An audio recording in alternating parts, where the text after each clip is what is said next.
algunos casos acá en Chile, y las alteraciones del sueño que se producen. En ese sentido, vamos a hacer una pequeña revisión de una puesta al día. Hay que tocar un barniz de la enfermedad priónica. Los neurólogos nos toca ver esto más o menos frecuente según el lugar. Y también un poquito de la revisión de lo que pasa al trastorno del sueño en esta enfermedad. En una hoja de ruta vamos a hablar de enfermedades crónicas, de la enfermedad de Creutzfeldt-Jakob o de Jakob-Creutzfeldt, como sale a veces en la literatura, algunas palabras del insomnio familiar fatal, que es justamente uno de los modelos de enfermedad crónica donde más trastorno del sueño y el ciclo sueño-vigilia se producen, ver algunos criterios diagnósticos que están tanto para enfermedad de Creutzfeldt-Jakob como insomnio familiar fatal, algunas revisiones que se están haciendo en el área, y algunas estrategias de tratamiento que se están dilucidando. La enfermedad priónica es una encefalopatía rara, es conocida como enfermedad de Creutzfeldt-Jakob y es usualmente de curso fatal, causada por priones, tiene una incidencia calculada en Estados Unidos de 1 en 1 millón de habitantes, y es una enfermedad que no importa a los neurólogos, dado que cuando uno hace el diagnóstico, sabemos que el pronóstico es malo y que no tiene un tratamiento específico. Y en esto cobra tremendamente importancia, como dice justamente el nombre de la enfermedad, los priones. Entonces, para poder definir qué es un prión, nos vamos a poner de acuerdo que es una partícula transmisible que tiene una forma patogénica, que en este caso es la proteína priónica, y que de esta forma esta proteína priónica es constituyente de las membranas celulares y es codificada por un gen que es el gen de la proteína priónica. La proteína priónica anormal, a diferencia de la otra proteína priónica, es resistente a las proteasas, no provoca resistencia inmune, y esta acumulación de esta proteína priónica es típica de estas enfermedades. De esta forma, tenemos que existe la proteína priónica, pero existe esta proteína priónica anormal, que es la que en su acumulación va a producir esta enfermedad. Importancia imagenológica en la enfermedad de Creutzfeldt-Jakob es que las imágenes, en este caso de resonancia fundamentalmente, van a preceder el diagnóstico y las manifestaciones clínicas, en algunos casos durante bastantes meses, que podemos tener alteraciones en la resonancia que traducen la alteración histopatológica, y eso va a preceder al cuadro clínico. En estos casos, desde el punto de vista histopatológico, en este grupo de encefalopatía se caracterizan por la tríada de tener la generación espongiforme, pero se llaman encefalopatía espongiforme, muerte de las neuronas y luego gliosis astrocítica. En este caso, cuando hablamos de proteínas de prión y teoría de proteína priónica, sabemos que el prión es una partícula proteinácea infecciosa. Y lo importante es que esta proteína se va a propagar en una forma alterada, priónica, en la cual va a actuar como un modelo para producir nuevas proteínas priónicas que van a ir produciéndose y acumulándose, en este caso, en el sistema nervioso central. No se sabe muy bien cuándo es que se produce, o por una mutación, o por un mecanismo de acople de una proteína priónica normal, que va a desencadenar esta reacción en cadena, que va a producir que se vaya acumulando esta forma priónica anormal de la proteína. Entonces aquí tenemos alguna imagen, ¿cierto?, de la proteína priónica y la proteína priónica alterada, que es la que finalmente se va a ir alterando, se va a ir acumulando. En esta conversión, como sale en esta diapositiva, tenemos que la proteína priónica, al verse expuesta a esta proteína priónica normal, va a producir primero un heterodímero, luego un homodímero solamente de proteína priónica normal, para luego ir produciendo esta acumulación del prión en el sistema nervioso central, que no es barrible el sistema nervioso central, y produce esta enfermedad por su acúmulo. ¿De dónde viene esta proteína priónica? La verdad que se cree que puede haber una generación espontánea, puede haber una mutación de una proteína priónica a una proteína priónica normal, o bien una inoculación, como también existen otras variantes en la cual viene una proteína priónica del exterior. Y estas proteínas priónicas endógenas, al interactuar, finalmente se convierten en la proteína priónica normal y se van acumulando. Este es un esquema propuesto del funcionamiento de los priones. Esta es una imagen histopatológica donde se ve el tejido afectado por prionopatía, que es además importante porque esto es lo que vamos a ver en las imágenes fundamentalmente de resonancia, este acúmulo. Y para poder entenderlo desde el punto de vista clínico, esto sabríamos y entenderíamos que la enfermedad de Creutzfeldt-Jakob, si uno la quiere clasificar, tendríamos que el 85% van a ser cuadros idiopáticos, hay un día 15% cuadros familiares, y aquí justamente el doctor Garay nos tocaba que aquí en Chile tenemos un grupo importante de enfermedad de Creutzfeldt-Jakob familiar, y la variante adquirida, que algunas son, por ejemplo, la variante de Creutzfeldt-Jakob, que es conocida como enfermedad vaca loca, el curú, que se produce por canibalismo ritual, pero fundamentalmente, ¿sabes? Cuando nos veamos expuestos a un paciente con un Creutzfeldt-Jakob, la mayoría va a ser un Creutzfeldt-Jakob esporádico, o bien, más infrecuentemente, un insomnio familiar fatal esporádico. Esto es la mayoría de los pacientes. Y en un grupo en el cual tenemos algún antecedente genético, familiar, como nosotros hemos tenido en nuestro país, familias completas con enfermedad de Creutzfeldt-Jakob genético familiar. No hemos tenido insomnio familiar fatal, por lo menos descrito acá en nuestro país. Y en este sentido, uno cuando empieza a ver las abreviaciones en el mundo de las enfermedades crónicas, vamos a encontrar fundamentalmente la enfermedad de Creutzfeldt-Jakob, que se entiende como la esporádica o la familiar, o la iatrogénica, que podría ser por la inoculación de una proteína normal, el insomnio familiar fatal, tanto esporádico como familiar, la variante de Creutzfeldt-Jakob, conocida como enfermedad de la vaca loca, y dentro de esta variante la encefalopatía espongiforme bovina. Esto para entender un poco el grupo de enfermedades, si uno quiere hacer un diagnóstico clínico del cuadro de las enfermedades por priones. La enfermedad de Creutzfeldt-Jakob, si uno la quiere clasificar desde el punto de vista clínico, es cuando uno la ve en los libros de neurología, la vamos a clasificar por una parte dentro de las enfermedades infecciosas, pero también en otra parte dentro de las enfermedades de demencia. Y es un cuadro de diagnóstico diferencial de una demencia rápidamente progresiva. En esta demencia rápidamente progresiva, rápidamente va a ir apareciendo en el paciente ataxia, mioclonus, va a haber alteraciones visuales, alteraciones de la marcha cerebelosa, y tanto alteraciones extrapiramidales como piramidales. En algunos casos, llegando a alteraciones del habla hasta el mutismo aquinético, en casos un poquito más avanzados. Importante la imagenología en este cuadro, en esta enfermedad, ya que la resonancia se puede alterar inclusive antes de la aparición de cuadros clínicos, y especialmente cuando hay alteraciones del ámbito psiquiátrico.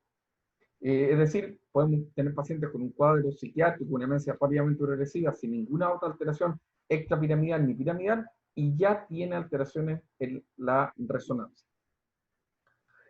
Para el diagnóstico también es importante hacer un electroencefalograma y estudio del líquido cefalorraquídeo, especialmente con la proteína 1433. Pero de estos tres cuadros, de estos tres elementos, lo más importante es la imagenología. Dentro de la imagenología, lo voy a mostrar ahí en alguna imagen, el patrón imagenológico clásico corresponde a la alteración del ganglio de la base, de la corteza, y fundamentalmente en el Creutzfeldt-Jakob clásico, el respeto del tálamo. En el electroencefalograma vamos a ver estos complejos periódicos ondulados que pueden al comienzo no estar y luego aparecer en la progresión de la enfermedad. Y en el líquido cefalorraquídeo aumento los niveles de proteína 1433, que tiene una sensibilidad importante, pero no es tan específica. Y además tenemos el problema que no en todos los centros, en todos los países se pueden hacer. Para el diagnóstico probable de una enfermedad de Creutzfeldt-Jakob, vamos a tener cuadro clínico asociado al menos un test diagnóstico. Estamos hablando de o estudio del líquido cefalorraquídeo, resonancia o electroencefalografía. Si uno ve las series clínicas, la mayoría, el diagnóstico se hace al menos con resonancia, dado que la alteración imagenológica es muy frecuente. Cuando uno ve qué diagnósticos diferenciales uno puede hacer con las imágenes en la enfermedad de Creutzfeldt-Jakob, vamos a tener las alteraciones de la corteza, de los ganglios de la base, del tálamo, del cerebelo, pero también hay que saber la historia del paciente, dado que no solamente tenemos que ver la imagen, y en ese sentido, muchas veces la historia, por ejemplo, se puede parecer a veces a una encefalopatía inmunomediada, la encefalitis autoinmune. Actualmente estamos diagnosticados bastante y a veces un diagnóstico diferencial de enfermedad de Creutzfeldt-Jakob, especialmente cuando los patrones no son tan específicos, pero también hay alguna otra historia como de encefalopatía hipoxiglucémica y hipoglicémica, hay que saber la historia, igual pueden dar brillo en la corteza, en los ganglios de la base, y a veces se pueden parecer, algunas intoxicaciones eh, se pueden parecer bastante a una encefalopatía de Creutzfeldt-Jakob si es que uno no sabe la historia. Entonces es importante saber un poco la historia del enfermo para poder apoyarnos en el diagnóstico, para poder hacer justamente un diagnóstico presuntivo con lo que tenemos actualmente, que es la resonancia, electroencefalografía y el estudio de la proteína 1473 en líquido cefalorraquídeo. Los hallazgos típicos de resonancia del cerebro hablan de un patrón, como pueden ver acá, este dibujo de la corteza que puede ser local o difuso, a veces puede ser bilateral, en la que usualmente el área prerolándica está sin alteración y se encuentra aquí con unos asteriscos, se encuentra respetada. Estas alteraciones se ven principalmente en la difusión, en el FLAIR, en este caso tenemos aquí secuencia de difusión. Aquí tenemos un FLAIR, donde ustedes pueden ver, se ve, aquí son bastante discretas, pero se ven este brillo de la corteza. Y en esto de respeto a área prerolándica, que a veces puede no estar, pero encontramos el surco central aquí marcado y vemos cómo se producen las alteraciones de brillo de la corteza, en este caso de ganglios de la base. Ustedes pueden ver aquí una secuencia de difusión y una de T2, donde se ve el dibujo de los ganglios de la base. Y este compromiso de ganglios de base puede ser simétrico o asimétrico. Usualmente encontramos que es bilateral, pero asimétrico, predominantemente de putamen caudado, con una gradiente antero-posterior, como se puede ver aquí en este caso.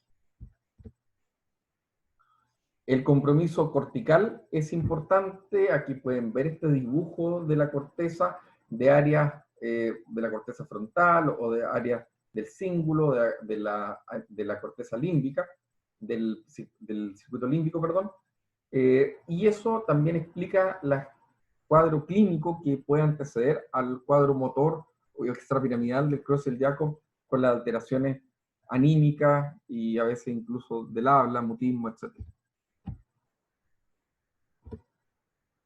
Entonces, cuando uno ve las imágenes, si bien hay algunos cuadros típicos, como por ejemplo, y en esto uno puede detenerse, el compromiso de la corteza, de los ganglios de la base, del cuerpo estriado, que puede ser simétrico o asimétrico, el respeto fundamentalmente al área perirolándica y la atrofia cerebelosa, estaríamos hablando de un cuadro de resonancia típico de una enfermedad de Creutzfeldt-Jakob, que puede anteceder inclusive la signología los signos clínicos del enfermo. En los hallazgos atípicos, como por ejemplo el compromiso de la corteza perirolándica, el compromiso del tálamo con el signo del pulvinar, o ese doble palo de hockey por el brillo del tálamo, o la hiperintensidad del cerebelo, se ven en otras enfermedades. Es más raro en Creutzfeldt-Jakob, que se puede encontrar, por ejemplo, en el insomnio familiar fatal.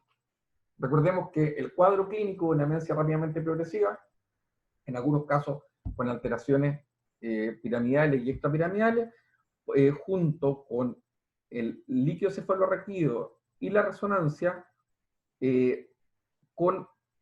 o el electroencefalograma no hace el diagnóstico. Recordemos que necesitamos cuadro clínico más un estudio que nos pueda avalar el diagnóstico.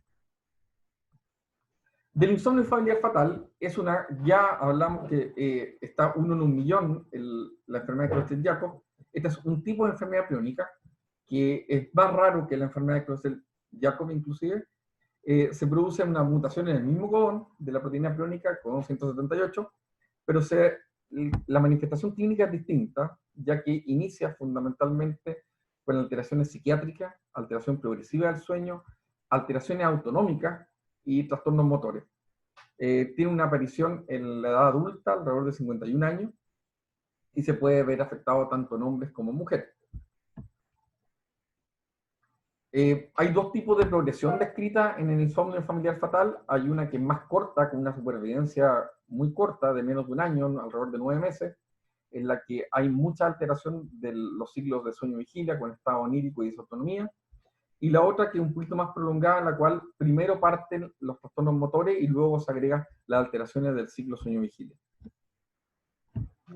Si bien en el informe familiar fatal predominan, como dice el nombre, las alteraciones del ciclo sueño-vigilia, los primeros síntomas pueden ser alteraciones más bien del ámbito psiquiátrico, como apatía, anedonia, desinterés, que son bastante vagos, pero luego se empieza a agregar la fatiga, diplopia y esta alteración simpática.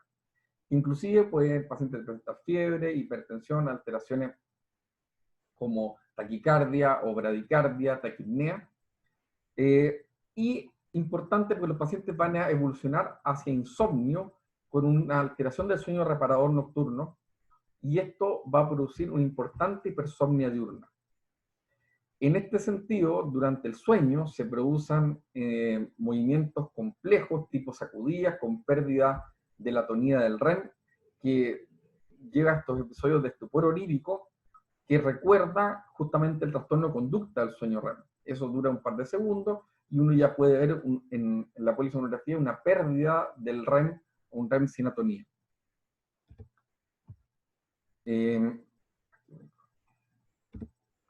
La progresión de la enfermedad, que hay dos tipos, pero la que justamente altera más el sueño es una progresión rápida. Va a empezar a alterar justamente el contenido mental y el paciente está muy confuso durante su vigilia, con trastornos motores que pueden ser espasmos musculares, y el paciente rápidamente también va alterando con alteraciones disautonómicas. Los signos, hay tantos piramidales como extrapiramidales, pero van a prevalecer los piramidales, con mioclonía, dismetría, alteraciones del equilibrio, disartria y fagia, como muy alteraciones de fosa posterior, alteraciones de esfinteriana, y finalmente mutismo aquinético y emaciación, que es finalmente lo que va matando al enfermo, que es un paciente que se empieza a desnutrir y no alimentarse. Aquí tenemos cómo en el mismo codón se produce esta mutación, pero por un lado en la enfermedad de Creutzfeldt-Jakob, con mucha agregación de la proteína priónica, con mucha alteración de la corteza y menos de los ganglios de la base, va a producir este polimorfismo, va a producir por un lado una enfermedad de Creutzfeldt-Jakob, y también puede, si es que el polimorfismo es distinto, producir un insomnio familiar fatal, en la cual hay predominio más justamente de las alteraciones en el tronco o en los ganglios de la base, que hace este cambio clínico entre las dos enfermedades, entre las dos entidades de enfermedades priónicas. El PET cerebral se ha postulado como una de las neuroimágenes que nos puede ayudar a diferenciar, dado que existe el hipometabolismo bilateral de los tálamos y en menor proporción de la corteza, fundamentalmente la singular, y esto se correlaciona con las imágenes que uno puede ver en el insomnio familiar fatal, en la cual justamente se va alterando más a nivel talámico. La resonancia de cerebro, a diferencia de la enfermedad de Creutzfeldt-Jakob, produce cambios inespecíficos, atípicos, que son a veces inclusive poco diferenciables si es que uno no le dice al radiólogo, al neuroradiólogo, que lo vaya a ver dirigidamente. Entonces, a veces el PET nos puede dar, sabiendo las limitancias que tiene, nos puede ayudar. Aquí tenemos un control y cómo uno puede ver el hipometabolismo que se va produciendo a nivel del tálamo y la corteza singular. La alteración del sueño es importante en el insomnio familiar fatal y da el nombre con esta reducción de la cantidad y duración de sueño hasta llegar a ser solamente algunos minutos, con alteraciones del paso de sueño-vigilia, sin transiciones fisiológicas. El paciente está siempre como en un tipo de estupor onírico. Es difícil de poder inclusive saber cuando el paciente está despierto o está dormido, y durante el periodo que el paciente está despierto tiene actividad motora, gesticulaciones, es bastante poco interpretable, y en el tono muscular durante estos episodios que parecieran ser más de sueño, sugiere como un sueño REM sin atonía, que se le llama agripnia excitata. Podemos ver algunos registros de polisonografía de esto, pero es una completa alteración del hipnograma de sueño, con pérdida de la tonía del REM y pérdida completa de la arquitectura del hipnograma. Cuando uno ve una polisonografía más precoz, nosotros tenemos poca experiencia en esta patología, pero algunos grupos españoles o norteamericanos han hecho polisonografías precoces, y lo que primero desaparece son los spindles de sueño, desaparecen, y la actividad delta va desapareciendo posteriormente. Y todo se reemplaza por un ritmo teta de 4 Hz de poca reactividad, que se mantiene durante el ciclo que pareciera ser de sueño. Esto para mostrar solamente el comienzo, cuando se empieza a perder el REM, se produce este REM sin atonía, con aumento y espasmos musculares. Y estas son algunas revisiones que muestran esta agripnia excitata, con hiperexcitación autonómica, con este REM muy alterado, con este sueño, perdón, muy alterado, que recuerda el REM sin atonía, con aumento del tono muscular, que se ve en insomnio familiar fatal, enfermedad de Creutzfeldt-Jakob, y en algunas otras enfermedades autoinmunes, como la encefalitis autoinmune, síndrome de Morvan, inclusive en algunos casos, no en todos, de delirium tremens grave. Entonces el cuadro clínico, si uno hace un estudio de sueño, podríamos encontrarnos con estas alteraciones que nos pueden dar el sello. Y aquí tenemos un hipnograma, como ustedes pueden ver, una alteración muy importante de la arquitectura del sueño. Hay una ausencia de la organización de los ciclos de sueño, y solamente existe este ritmo, usualmente un ritmo teta, que es muy poco reactivo, y con estas alteraciones, además del REM que queda, perdón, de la miografía, que muestra un aumento de la actividad motora durante la noche. En algunos casos, cuando se tratan de sedar a estos pacientes y se le induce un sueño por barbitúrico o benzodiazepina, se produce un aplanamiento de los trazados, pero sin que se vean actividad rápida como beta o teta, o sea, se produce un cuadro bien alterado de señal electroencefalográfica. Y también estos pacientes tienen incapacidad de tener fluctuaciones circadianas, de tanto hormonas como vegetativas, que esto se puede ver justamente en el cuadro clínico, que finalmente hace que el paciente no sepamos si está en periodo de vigilia o de sueño durante las 24 horas. ¿Qué es lo que pasa desde el punto de vista neuropatológico en esta enfermedad priónica? Ya lo veíamos en las imágenes de hipometabolismo del tálamo, tanto por las imágenes se pueden ver menormente en resonancia, pero también se pueden ver fundamentalmente en PET. Las alteraciones talámicas, al perderse neuronas, van a producir este tipo de desconexión entre el tálamo, la oliva, y en algunos casos también células de Purkinje en el cerebelo, que también se pueden ver alteraciones cerebelosas, inclusive en la resonancia. En este caso, como les mostraba en una imagen donde aparecía la agregación de proteína priónica, el depósito es menor que en la enfermedad de Creutzfeldt-Jakob y está fundamentalmente orientado en los tálamos. Y como sale aquí, puede ser hasta 5 veces menor que la enfermedad de Creutzfeldt-Jakob esporádica. La alteración del tálamo, en algunos casos podemos ver el signo del pulvinar o de palo de hockey, se lo voy a mostrar. Y lo más importante en algún estudio de sueño precoz que uno puede hacer es la desaparición de los usos de sueño y los complejos K. Y esto justamente porque están regulados por el tálamo y el núcleo reticular. Estas regiones talámicas producen esta diasquisis o separación entre las regiones del sistema límbico y van a producir esta alteración de desequilibrio de la actividad simpática y parasimpática y la pérdida del sueño lento, primero de los spindles, los usos de sueño, y luego del sueño lento también.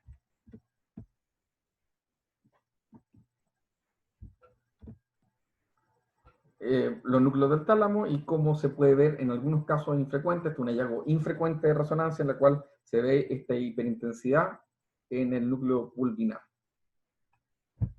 Recordemos que en el insomnio familiar fatal la imagen de resonancia puede incluso ser bastante poco alterada.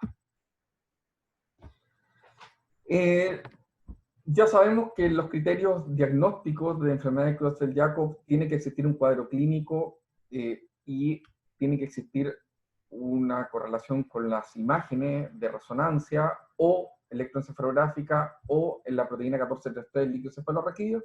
Se han descrito algunos criterios diagnósticos, se han propuesto para el insomnio familiar fatal. Necesariamente tiene que ser una enfermedad, un cuadro parecido a la enfermedad de Creutzfeldt-Jakob, que puede ser precedida por alteraciones psiquiátricas y con alteraciones fundamentalmente como esposa posterior, ataques, alteraciones visuales, mioclonía, etc. Y uno específico de insomnio familiar fatal, como la alteración neurovegetativa, alteraciones de la voz o la pérdida de peso o emaciación. Esos son algunos criterios que se han propuesto para el insomnio familiar fatal. En una revisión de la Universidad de Navarra, en el cual tomaron un grupo importante de pacientes iniciales con diagnóstico de insomnio familiar fatal, se dieron cuenta que efectivamente lo primero que se pierde son los usos de sueño, complejos K, y luego posteriormente las ondas delta de sueño. Esto es importante porque justamente la alteración que se produce entomopatológicamente e imagenológicamente es en los tálamos inicialmente en la enfermedad, en insomnio familiar fatal, a diferencia de lo que se produce, por ejemplo, en la enfermedad de Creutzfeldt-Jakob. Esta es otra revisión en la cual también buscaron las alteraciones que se producían. Aquí vemos alteraciones que son bien inespecíficas, pero aquí se ven algunas alteraciones en el tálamo, y en ese mismo paciente lo sometieron a un PET y vemos esta hipofunción, hipofunción, bien digo, en el PET, tanto del área cingulada como también de los tálamos. Entonces, el PET puede ser una herramienta cuando uno tiene dudas en el cuadro clínico, o si es que no es si bien parece una enfermedad de Creutzfeldt-Jakob, pero no tiene alteraciones, como les decía, típicas de la resonancia, que son muy esperables en una enfermedad de Creutzfeldt-Jakob típica.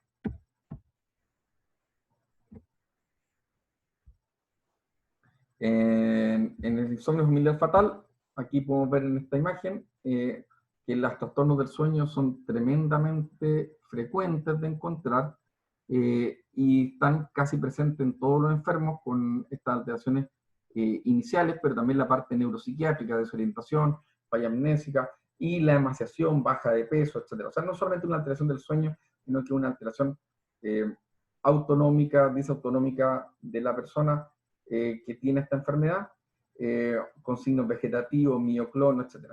Un signo importante en los pacientes que nos ha tocado ver es justamente en la parte de los signos vegetativos y del mioclonía, de la mioclonía, que el signo startle, que uno aplaude al lado del paciente cuando el paciente está en esta especie de estupor, y hace un estupor,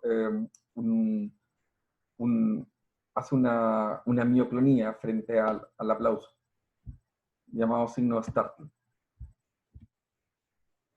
También aquí proponen, como habíamos visto en el grupo anterior, que necesariamente tiene que haber una alteración del sueño, signos parecidos a una enfermedad de Creutzfeldt-Jakob, y algunos signos específicos como, por ejemplo, la pérdida de peso, alteraciones de la voz, alteraciones vegetativas. O sea, tiene que haber una enfermedad parecida a la enfermedad de Creutzfeldt-Jakob con alteraciones del sueño y cuadro neurovegetativo. Cuando uno se acerca a la parte de tratamiento, la verdad que es bastante poco esperanzador todavía. El tratamiento todavía se precona como un tratamiento sintomático, dado que una enfermedad de mal pronóstico. Muchas veces uno tiene que juntarse, hablar con la familia, un paciente que se está demenciando rápidamente y hay que establecer rápidamente el diagnóstico para también poder darle a la familia algún tipo de pronóstico. Sabemos que en muchos casos los sedantes, benzodiazepinas, barbitúricos, incluso algunos neurolépticos pueden tener un efecto bastante paradojal o no tener un buen efecto. Hay algunos estudios que se están haciendo fundamentalmente en Estados Unidos y en Europa con gamma hidroxibutirato, con GHB para inducir el sueño. Nosotros no tenemos en nuestro país disponible GHB, que sería el oxalato sódico también. Y hay algunos estudios con doxiciclina como por su efecto antiinflamatorio, que lo están viendo, está en curso actualmente, para ver si tendría algún tipo de efecto en el barrido de esta proteína. En algunos casos, el tratamiento conductual, al inicio del cuadro, cuando recién predominan los síntomas neuropsiquiátricos, y obviamente cuando ya hay alteraciones de glutatorio, fonoaudiología, gastrostomía. Algunos estudios que están actualmente andando, entonces, les decía, el uso de GHB, tratando de mejorar el sueño, de estabilizar el sueño, y también lo que se ha intentado hacer, un estudio italiano que está utilizando doxiciclina como un efecto antiinflamatorio. Nosotros no tenemos ninguna experiencia con ninguno de esos dos fármacos. Como resumen, un dilema diagnóstico siempre son las enfermedades por priones, siempre pensar en una enfermedad que es infrecuente, los americanos hablan de 1 en 1.000.000, excepto en las zonas donde uno tiene alguna agregación familiar, como por ejemplo en la enfermedad de Creutzfeldt-Jakob familiar o insomnio familiar fatal, que sea familiar, que también es infrecuente. Recordar que en los casos que hay alteraciones del sueño, fundamentalmente en insomnio familiar fatal, van a haber alteraciones progresivas, esta alteración autonómica y trastornos motores, tanto desde el punto de vista piramidal como extrapiramidal. En la polisomnografía inicial, si es que nos toca ver alguna vez estos pacientes, yo no tengo experiencia, pero solamente las que hemos podido recoger a través de la literatura, este aumento precoz del tono muscular que sugiere o recuerda un REM sin atonía, y que desaparecen además en la arquitectura del sueño, en la microestructura del sueño, rápidamente los spindles de sueño y luego la actividad lenta. La resonancia del cerebro puede ser normal, esto hablando fundamentalmente del insomnio familiar fatal, a diferencia de la enfermedad de Creutzfeldt-Jakob, que pues, está casi siempre alterada y muy alterada, inclusive antes de la clínica. El PET nos puede ayudar a hacer la diferencia cuando tenemos una enfermedad que se pueda parecer un insomnio familiar fatal o un Creutzfeldt-Jakob y no tenemos alteraciones en la resonancia. De esa forma nos puede ayudar a hacer el diagnóstico diferencial si que hay hipometabolismo en el tálamo o en la corteza cingulada. Siempre tenemos que hacer diagnóstico diferencial. Actualmente yo conversaba con varios colegas que me comentaban los últimos años que hemos vivido una verdadera epidemia de encefalitis autoinmune. Yo creo que no es una epidemia, sino que ahora la estamos diagnosticando también. Entonces, si tenemos dudas, tenemos que hacer estudios específicos para encefalitis autoinmune desde el punto de vista radiológico y también muchas veces pedir los autoanticuerpos si nos queda duda. Y el tratamiento es todavía sintomático. Hay algunas luces de poder hacer algún estudio con elementos antiinflamatorios o bien con algunos fármacos que pueden regular ciclo sueño-vigilia, pero hasta ahora, la verdad es que cuando hacemos el diagnóstico de una enfermedad por priones, número uno es un mal diagnóstico, tenemos que juntarnos con la familia, reunirnos para contarles qué es lo que va a pasar, muy probablemente con su familiar. Y también en algunos casos, como decía el doctor Garay, contarles que tenemos algunas familias con enfermedad Creutzfeldt-Jakob familiar y ahí no es tan fácil, dado que muchas veces en la misma familia ellos tienen historia de una demencia rápidamente progresiva de personas jóvenes y hay que juntarse para justamente poder dilucidar qué es lo que le vamos a decir en cuanto al pronóstico de los pacientes y familiares que están todavía sanos. Eso les quería contar, creo que en la última diapositiva. Muchas gracias por el tiempo, fueron 43 minutos. Quedo abierto a algunas consultas o comentarios que quieran hacer tanto los amigos que estén conectados de Argentina o de Chile. Y vamos a dar paso, voy a tratar de poner para que todos lo puedan, para que todos quizás podamos conversar también. Déjame ver cómo sacar el mute a todos. Por mientras, a ver.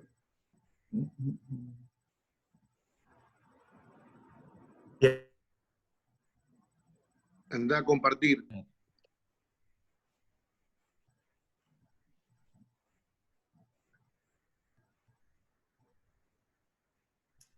Bien. Aquí está. Ok. Bueno, excelente, Fernando. Creo que había una pregunta en el chat, ¿no? Sí. Acerca de... A ver, sí.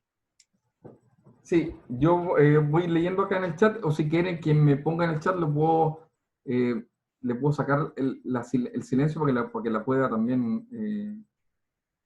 espérate un poco. Para ver si puede alguien decirlo en forma verbal, si quiere. Bueno, pero Cecilia aquí dice...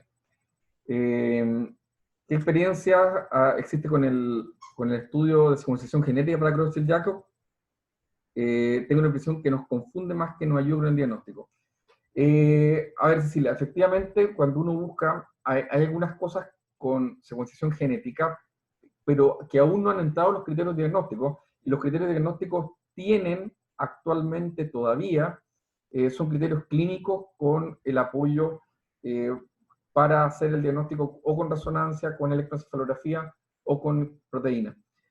No encontré que hayan ingresado esto todavía como parte de los criterios diagnósticos, si bien en algunos centros se está haciendo. De hecho, nosotros, y ahí les cuento, nosotros tenemos todavía algunos problemas para hacer proteína 1433, porque nosotros la tenemos que andar siempre fuera de Chile, lo cual siempre nos produce un problema para el envío, etc. Nosotros en general, las familias que hemos tenido y los diagnósticos que hemos hecho, la familia es más fácil porque están diagnosticados, pero los diagnósticos nuevos los hacemos con resonancia, electroencefalografía y cuadro clínico. Aquí me pregunta...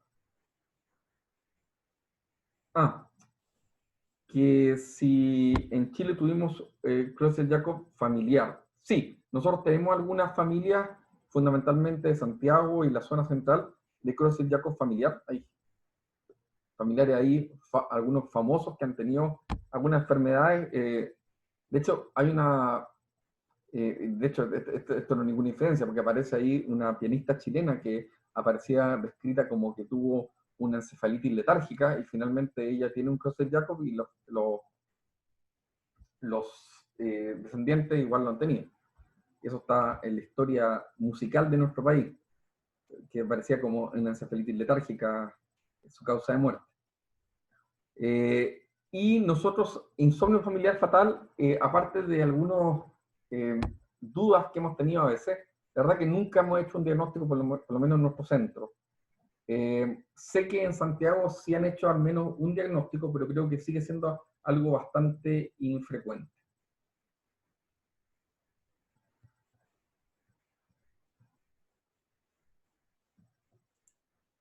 Bueno, a ver, no sé si hay...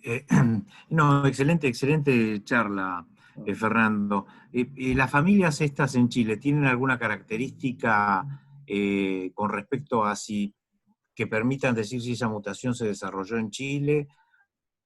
Sí, la verdad que... ¿O hay gente que venía de Europa y son...? Sí, la verdad que en esta familia, que es la que nos ha tocado más trabajar, es una familia que veo aquí varios colegas que cuando yo estuve residente en la Universidad Católica de Santiago, y efectivamente es una familia que la mutación es clásica, el tipo y la presentación ha sido clásica también, con una demencia rápidamente progresiva y luego con el cuadro clínico clásico de una enfermedad de Creutzfeldt-Jakob que ha llevado a los pacientes luego a estar con gastrostomía, traqueostomía. La verdad que es bien dramático. A los que nos ha tocado ver, es bien dramático.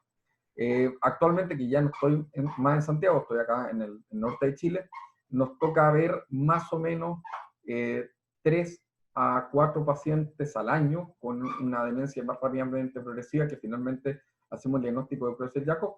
Pero les puedo contar que de las enfermedades de Creutzfeldt-Jakob, o sea, cuando hemos tenido duda de demencia rápidamente progresiva, también actualmente tenemos alrededor de 3 a 4 encefalitis autoinmunes que antes no hacemos diagnóstico. Yo he comentado esto con varios colegas, dado que actualmente podemos hacer, ya hace algunos años, el diagnóstico diferencial con anticuerpos, con resonancia, electroencefalografía. Si bien las imágenes no siempre son tan patognomónicas, en general un radiólogo avanzado te dice esto parece más en Creutzfeldt-Jakob o parece más una encefalitis autoinmune, y además el grupo etario y orienta más a una encefalitis autoinmune. Pero sí hemos tenido varios cuadros de encefalitis autoinmune que antes no sé si estaban silenciados o no los estábamos viendo, y obviamente el diagnóstico, el pronóstico, el manejo es completamente distinto cuando uno habla con una enfermedad priónica. Entonces, le diría que en general los casos chilenos están concentrados en la zona central, en Santiago fundamentalmente, y actualmente seguimos viendo, me imagino que tiene que haber no alcancé a revisar si tenemos un registro nacional, ya que es una enfermedad de notificación obligatoria, como enfermedad infectocontagiosa, o sea, cada paciente que tenemos un diagnóstico de enfermedad de Creutzfeldt-Jakob probable, que es lo más cercano que llegamos, tenemos que hacer la notificación obligatoria a los entes estatales, porque así como otras enfermedades es de notificación obligatoria. Aquí me pregunta Estela Arturo, que sí, si se sí, ha sí. escrito en población aborigen Mapuche, de Chile. Sí. o araucana, sí. Sí, la verdad que sería una buena pregunta, dado que en ese sentido compartimos, yo soy del sur, yo estoy viviendo en el norte, pero mi huella familiar es del sur de Chile, yo soy de Valdivia, cercano a Bariloche, a la frontera con Bariloche, digamos. Efectivamente, las familias, Estela, están concentradas en las zonas media de Chile, en el centro, y en general el ancestro que uno ve probablemente sea ancestro más bien europeo y no ancestro amerindio, en este caso mapuche, ¿ya? Podría consultar, y me lo llevo como tarea, en los colegas que trabajan más hacia el norte, se desenvuelven más hacia el sur, perdón, de Chile, si en la zona sur tienen algún tipo de concentración en población mapuche o araucana, pero no es un dato tan claro. Le diría que los casos, también por un caso de número, nosotros somos un país súper centralizado, donde la gran cantidad de la población va a estar viviendo en la región metropolitana de Santiago, es donde más se ven, pero de ancestro mapuche, la verdad, contestarle ahí a la señora Estela que no tenemos gran irrupción de esta enfermedad en este tipo de población. ¿Se puede hacer una pregunta, señor moderador? Sí, sí, cómo no, Daniel, dale, adelante. Bueno, muy bien, Fernando, la verdad que muy interesante. Lo que te voy a preguntar es casi obvio, ¿no? Que viniendo desde este lado. Vos mencionaste antiinflamatorios. Yo no sé cuánto los neurólogos utilizan ese enfoque. Es un enfoque, a mi criterio, que surge de la fisiopatología, de la anatomía patológica de este cuadro, por ejemplo, en el cual hay una inflamación muy importante en el sistema nervioso central. Entonces, lo que yo veo que los neurólogos hacen es usar aquellas estrategias que apuntan a la sintomatología, la convulsión, el sueño específicamente, los modificadores de ciertos estados en los cuales no se le presta atención a la inflamación. Y yo creo que si uno le prestara más atención a la inflamación, necesariamente tendría que plantearse cómo se para ese proceso, además de hablar con la familia, que creo que hay que hacerlo, es obvio. Pero cómo se para o cómo se detiene ese proceso. Y es ahí donde entra la pregunta que ya te imaginas dónde voy. O sea, la melatonina en altas dosis es un enfoque que a mi criterio, si yo tuviera que decidir, no lo dudaría. Porque en un cuadro inflamatorio de este tipo, con las consecuencias y las secuelas de lo que vos has dicho que es pavoroso, ¿verdad? El hecho de no intentar una estrategia que trate de frenar la fisiopatología del proceso allí, en donde se está produciendo, creo que es un error táctico muy importante y que, bueno, quisiera conocer tu opinión en eso. Sí, lo busqué dirigidamente, doctor Cardinali, además porque en la contingencia actual creo que todos estamos muy sensibilizados por los procesos inflamatorios. Nos damos cuenta cómo la inflamación en distintos tipos de patologías crónicas, autoinmunes, en algunas patologías actualmente infecciosas y neuroinfecciosas, la inflamación es gran parte de la fisiopatología. Y esta no es una excepción, dado que la proteína priónica, finalmente la acumulación, como en otras enfermedades, ¿no? La enfermedad de Alzheimer también, la inflamación es parte de la fisiopatología importante. Y lo único que encontré en cuanto a antiinflamatorios es el estudio con doxiciclina que están dando. La doxiciclina como antibiótico también tiene efectos antiinflamatorios, como muchas otras, la tetraciclina, etcétera, que se han utilizado para otras enfermedades. Con melatonina, en particular, no encontré ningún estudio ni a bajas ni a altas dosis. Es más, me llama la atención porque dentro de se habla justamente GHB, ácido hidroxibutírico, el uso de antiepilépticos cuando hay crisis epiléptica, benzodiazepinas, barbitúricos, pero cuando hablan de sueño no habían grandes estudios, por lo menos que yo pudiera encontrar en literatura, sobre melatonina. Ahora, melatonina pensando en el sueño y melatonina pensando en los efectos antiinflamatorios, y quizás melatonina como una tercera cosa, no solamente en el paciente que está enfermo, sino en el paciente, por ejemplo, estoy pensando en un paciente con familia conocida, en el cual no ha tenido síntomas. O sea, estoy pensando en ese sentido. Y creo que como estrategia, al menos fisiopatológica, parece bastante obvio que uno debiera intentar con algún agente antiinflamatorio. Y a lo mejor no solamente un agente antiinflamatorio, sino que 2 o 3 tipos de estrategias antiinflamatorias. Dentro de ellos la melatonina como una piedra angular, pero quizás alguna otra también. Gracias, Fernando. Hay una pregunta más ahí en el chat acerca de si se ha utilizado, de Cecilia Cárdenas, si se ha usado corticoides o inmunoglobulinas como se hacen en la encefalitis, ¿no? Sí, no puse los corticoides porque si bien ha habido varias estrategias de tratamiento cuando uno busca, los corticoides aparecían en algunas guías muy antiguas o algunos trabajos muy antiguos en el cual se utilizó corticoides. Ahora, hoy día se sabe que los corticoides no tienen ninguna utilidad en la enfermedad de Creutzfeldt-Jakob, y empíricamente yo tengo que decir, y tengo que levantar la mano número uno, porque dice, bueno, el doctor dice que nunca se ha utilizado. ¿Lo ha utilizado? Sí, lo hemos utilizado. Yo creo que muchas veces nosotros, como me explicó un profesor mío, la última estrategia nuestra en algunos casos era usar corticoides, porque por último no le iba a hacer mal al enfermo o no le iba a dar más morbilidad. Nosotros utilizamos en algún tiempo, cuando yo era residente, corticoides, y posteriormente también. La verdad que no he visto grandes cambios clínicos. A diferencia de la encefalitis autoinmune, en la cual uno se da cuenta que con pulsos a veces de metilprednisolona, o en algunos casos cuando los ponemos con anticuerpos monoclonales, hay cambios importantes en la parte conductual o en la alteración de conciencia. Estoy hablando de mi experiencia.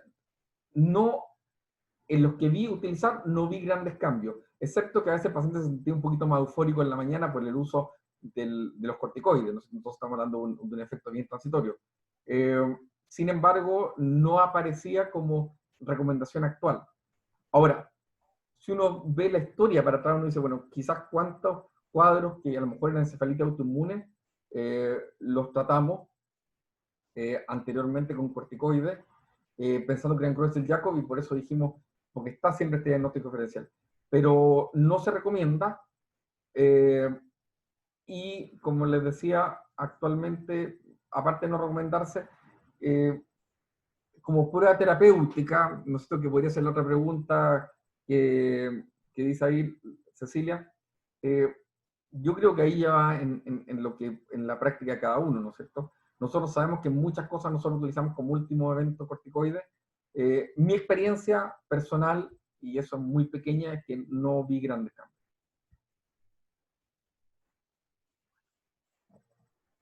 Bueno, muy bien. Bueno, muchas gracias, Fernando, realmente excelente. Quiero agradecer a todos los participantes, porque realmente ha sido un montón de gente, 32 participantes, así que realmente muchas gracias, Fernando. Para el próximo mes, y la invitación la vamos a hacer extensiva también para los colegas chilenos, tenemos dos actividades. La primera el 23, el día 23, el doctor Cardinali va a hablar acerca de estrategias antiinflamatorias en esta pandemia del COVID, y el 30 vamos a dar a conocer los resultados de la encuesta de alteraciones del sueño en nuestra población, una encuesta que realizamos a nivel nacional, y terminamos hace 15 días, acerca de las alteraciones del sueño durante la pandemia, que ha dado algunos resultados que son bastante interesantes, que bueno, vamos a compartir también el 30. Así que tenemos esas dos actividades, y sería importante que por ahí también sumemos colegas chilenos y uruguayos. Así que bueno, pero muchas gracias, Fernando. Bueno, muchas gracias. Y un saludo a Evelyn, que se fue, pero... Sí. Muchas gracias a todos, a los colegas, a cuidarse mucho, para que esto nos pegue de la forma menos terrible posible. Así que un gran abrazo fraternal, y que nos vaya bien, que es lo más importante en este tiempo. Muy bien, excelente, Fernando. Bueno, buenas noches a todos. Buenas noches, adiós. Vos sos el dueño de la... Okay. Sí. Chao, gracias. Chao, adiós.